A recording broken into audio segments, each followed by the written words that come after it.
guys, ito na guys yung part 2. Ito, napakalat yung pag-unbox ko dun sa part 1. So, ito yan. Ito yung na ano na. So, i-open natin ito. Magpipili tayo dito sa dalawa.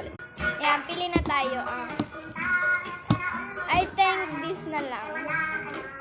Open na natin to. Let's go. Yan.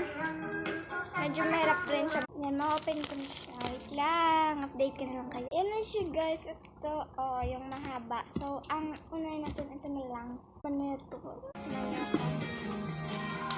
Update ko na lang kayo. Isang hirap buksan kahit may gunting. Let's go guys, napakahirap. Balot na balot siya. Napakahirap tignan. Ayan, okay na. Oh my god. So, lip tint po siya. Ayan. Pak. So, ayan. So, guys, like for part 3 na lang dahil ubos na yung oras ko, okay? So, hindi ko kasi ito mini-vlog lang to. Like